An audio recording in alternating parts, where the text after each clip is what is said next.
Comment tu peux switcher d'un état à un autre, d'un mode à un autre quand tu es manager? Ça veut dire quoi? Eh bien, quand tu es en mode coopératif, comment switcher en mode directif? Quand tu es en mode directif, comment switcher en mode coopératif? Et il y a d'autres modes, mode participatif, mode co-créatif, tu as différents modes. Comment tu switches de l'un à l'autre? Installe des encres. Tu peux installer des encres visuelles. Par exemple, tu as une certaine tenue qui va faire que tu as un comportement. Tes tenues sont associées à des comportements. Pourquoi? Parce qu'en fonction des tenues que tu portes, tu as associé tout un état, une chaîne de patterns. À partir de là, tu sais que quand tu mets cette tenue-là, tu te sens fort, puissant et que tu seras plus en mode directive. Si tu ne le sais pas consciemment, installe-le. Achète-toi une tenue neutre. Tu vas te sentir bien dans cette tenue et tu sentiras que dans cette tenue, tu auras plus une tendance à diriger, à la direction. Maintenant, tu peux ajouter ou enlever une veste. Et quand tu ajoutes ou que tu enlèves cette veste, tu seras plus en mode coopératif. Et tu peux switcher de mode parce que tu peux aller dans le mode co-créatif. Tu vas co-créer avec les autres. Le plus facile, c'est vraiment des encres au niveau de tes vêtements. Ensuite, il y a des gens qui disent « j'ai un porte-bonheur ». Ce porte-bonheur, c'est le stylo qu'ils vont avoir sur eux et quand ils signent avec ce stylo, les contrats se produisent.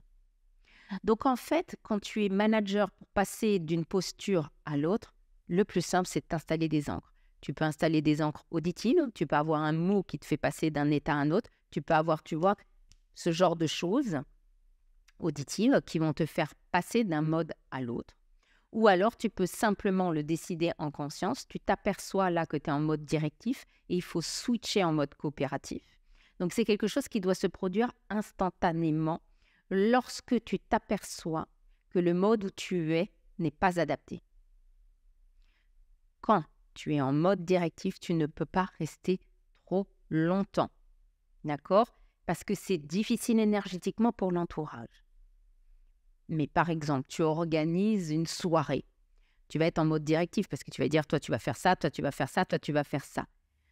Attention à l'énergie que tu mets et à la douceur que tu mets. Tu peux être très bien douce et y mettre de la direction, diriger.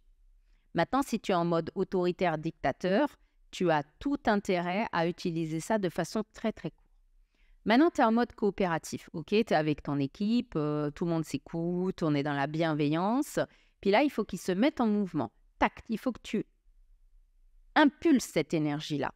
Donc, tu peux avoir un objet, tu peux avoir, peu importe, un signe qui va te faire mettre en mouvement. On en revient à l'ancrage.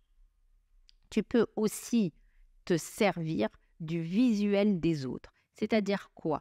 Tu regardes dans ta salle, tu regardes ton équipe, et tu vois qu'il y en a qui sont en train de souffler, c'est le moment pour toi d'impulser et de changer ton mode.